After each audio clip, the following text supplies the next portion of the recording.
Au Mali, l'annonce de la mort du président tchadien Idriss Déby Itno le 20 avril dernier continue de susciter interrogations et inquiétudes en ce qui concerne la stabilité du Sahel. Il y a beaucoup d'interrogations, mais nous voulons nous rassurer. Nous voulons nous rassurer que rien ne va changer à cet engagement, en tout cas du côté de nous Tchadiens, rien ne va changer de cet engagement que le maréchal a pris pour la paix au Sahel. Donc, c'est à tous les Sahéliens de s'unir aux Tchadiens pour continuer cette œuvre. Ça serait honorer sa mémoire. Derrière cette assurance, c'est l'incertitude chez certains habitants de Bamako. L'Afrique générale aujourd'hui qui est endeuillée par la mort brutale du président Idriss Déby. Bon, on le met dans les faits de Dieu, ce qui doit arriver. Mais il faut être très sincèrement, il y a des inquiétudes. Les gens sont très inquiets, angoissés.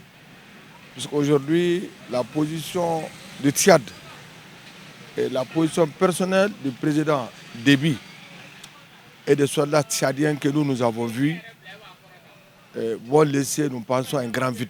Parce que lui, sa détermination, c'est un homme d'action, un homme de terrain. Nous, notre sentiment, il est mort au combat. Un soldat qui meurt au combat, ça fait partie déjà de ses prévisions. Il faut reconnaître qu'un homme politique engagé, aujourd'hui nous perdons un grand partenaire pour tous les Maliens et pour toutes les autorités. Et on ne prédit jamais du mauvais, mais on a tout à fait l'impression que nous ne voyons pas dans l'instant quelqu'un qui peut remplir ce vide.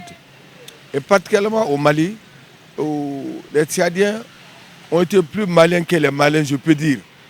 Aujourd'hui, le simple citoyen, le paysan, l'éleveur, le berger du Sahel, en tout cas particulièrement du nord du Mali, quand il parle du Tchad, les soldats tchadiens, ils ont beaucoup de respect pour eux. Et je pense que c'est une grande perte pour l'Afrique entière. Mais nous disons particulièrement nous, aux Maliens, et nous voulons seulement que Dieu l'accueille au paradis, mais aussi que son exemple peut servir aux soldats, aux Maliens et à tous les généraux. Acteur majeur de la lutte antiterroriste au Sahel, le Tchad fait désormais face aux problèmes à l'interne, suscitant des interrogations quant à ses soldats déployés dans la région sahélienne. Pour l'instant, il y a plusieurs hypothèses qui sont dans le cadre des analyses. Il y a un impact qu'on peut constater dès à présent, parce qu'avec la mort d'un président, il y a toute l'éventualité qu'il peut y avoir une forme de déstructuration de l'armée tchadienne. Et on sait qu'avec la rébellion, pour l'instant, les informations sont à l'état embryonnaire, mais il y a beaucoup d'infos qui vont dans le sens que l'armée tchadienne risque d'être déstructurée. Si l'armée est déstructurée, la chaîne de commandement, d'autant plus que le général ou le maréchal en chef n'existe plus, ça peut avoir des enjeux. On peut parler de l'impact, okay? Parce qu'un président qui, on le savait, la façon dont l'armée tchadienne était dirigée, est mort. Et ensuite, la rébellion elle continue, et même avant-hier, il y a eu des affrontements. Donc on ne sait pas, on est dans une situation d'incertitude, on ne sait pas ce qui va se passer concrètement. On peut avancer des hypothèses, mais ce qui est sûr, voilà, le destin du Sahel est aujourd'hui un peu ballotté, d'autant plus que le plus grand gendarme est mort. Au cœur du dispositif de la lutte contre le terrorisme qui asphyxie le Sahel, le Tchad a depuis 2012 déployé au Mali plus d'1 millier de soldats.